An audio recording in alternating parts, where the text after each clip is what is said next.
আমার বক্তব্যটা হচ্ছে ওই জায়গায় যে আমরা এই কাজগুলো করতে গিয়ে খুব তাড়াহুড়ো করছি কিনা এই বিষয়টি একটু ভেবে দেখা প্রয়োজন। এটি বলার পিছনে কারণ হচ্ছে যে আজকেও কিন্তু শহরে একটা বড় গ্যাদারিং হয়েছে। আমরা এবং আইন শৃঙ্খলা পরিস্থিতির অবনতি ঘটানোর জন্য এই কাজগুলো কেউ করছে কিনা ইন্টেনশনালি সেটিও কিন্তু আমাদের ভেবে দেখার প্রয়োজন আছে। যে একটি শহর আধুনিক অথবা পর্যটন নগরী হিসেবে স্বীকৃতি দেওয়ার ক্ষেত্রে প্রথম যে বিষয়টি অগ্রাধিকার দেওয়া প্রয়োজন সেটি হচ্ছে গণপরিবহন। আমরা যারা দেশের বাইরে যাই সেখানে কিন্তু আমরা গণপরিবহনের উপরে নির্ভরশীল থাকতে হয় এবং তাদের সেই ব্যবস্থাপনাটুকু এত সুশৃঙ্খল এবং পরিচ্ছন্ন পরিপাটি যে অবলীলায় আমরা সেই সার্ভিস গুলো নিতে পারি এবং আমরা স্বাচ্ছন্দ্য বোধ করি।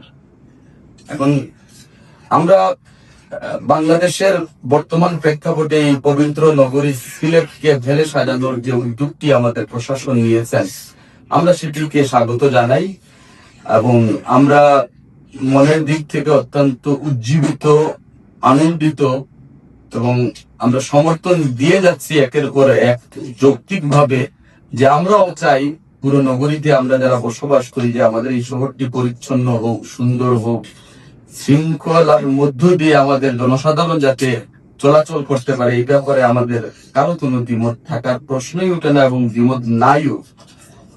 আমার কাছে যেটা মনে হয়েছে যে বিগত ফুটপাত দখল মুক্ত করা, ব্যাটারি চালিত রিক্সা শহর থেকে উচ্ছেদ করা, সিএনজিতে কতজন প্যাসেঞ্জার থাকবেন সেই নীতিমালা নির্ধারণ করা, অথবা আজকের এজেন্ডার যে বিষয় এজেন্ডাতে যেটা আসছে যে গণপরিবহন আমরা চালু করব কি না, শুধুমাত্র এই বিষয়ের উপর আমরা মতামত দেওয়ার জন্য এখানে বসেছি।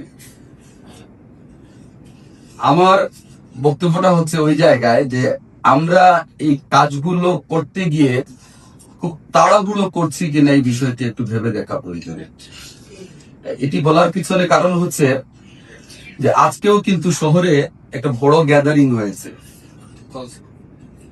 আমরা এবং আইন শৃঙ্খলা পরিস্থিতির অবনতি ঘটানোর জন্য এই কাজগুলো কেউ করছে কিনা ইন্টেনশনালি সেটিও কিন্তু আমাদের ভেবে দেখার প্রয়োজন আছে। আমরা গত 15 বছরে বৈধ এবং অবৈধর যে পার্থক্যটুকু আছে সেটি কিন্তু আমরা ভুলে গিয়েছি। আমরা ন্যায় এবং অন্যায়কে একাকার করে ফেলেছি, এটি কিন্তু আমাদের সংস্কৃতির একটি অংশ হয়ে গিয়েছে।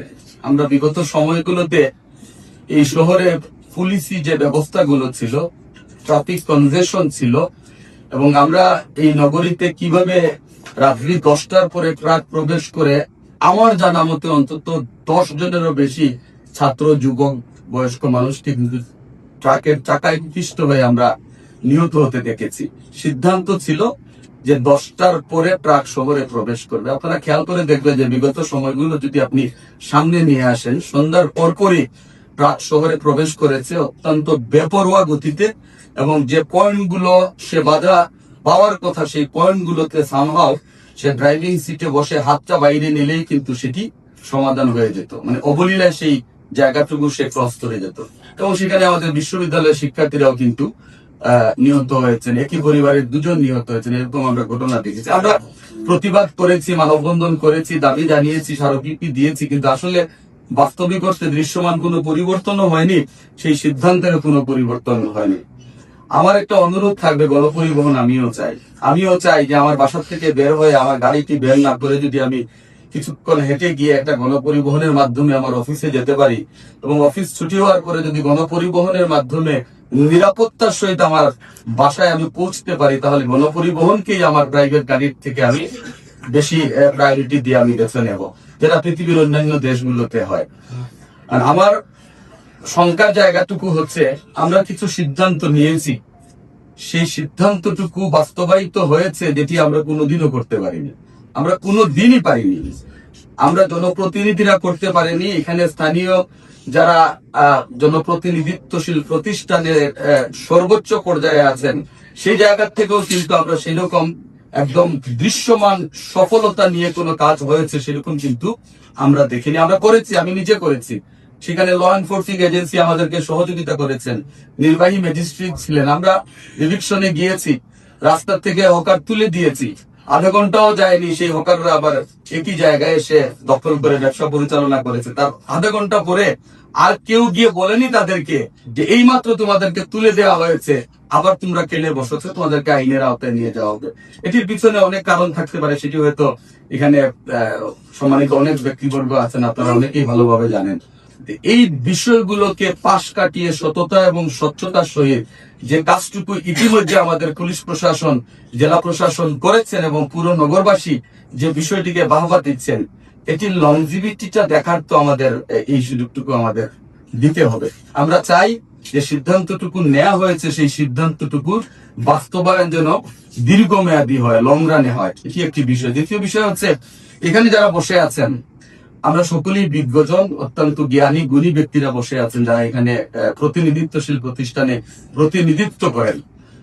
আমার ধারণা ওনারা এই বিষয়গুলো আমাদের থেকেও ভালো বোঝেন। আমি ফিটনেস বিহীন একটি গাড়ি চালাতে পারবো না, এটি খুব স্বাভাবিক একটি কথা। এখানে ফিটনেস ছাড়া গাড়ি চালাবেন, এখানে যারা বসে আছেন কেউ কিন্তু এটা বলবেন না যে আমি ফিটনেস করবো না, আমি রোড ট্যাক্স দেবো না, হ্যাঁ আমি গাড়ি চালাবো, এটা কেউ বলবেন না। এই নীতিমালা বজায় রেখেই গাড়ি চালাবেন, এটি কিন্তু ওনারা বলবেন। কিন্তু এই বিষয়টি যারা দেখভাল করবে সেটি যথাযথভাবে দেখা হচ্ছে কিনা। আমরা এখনো অনেক লক্কর চক্কর গাড়ি প্রচুর ধোঁয়া দিয়ে পরিবেশ বিনষ্ট করে এই শহরে কিন্তু এখনো চলছে।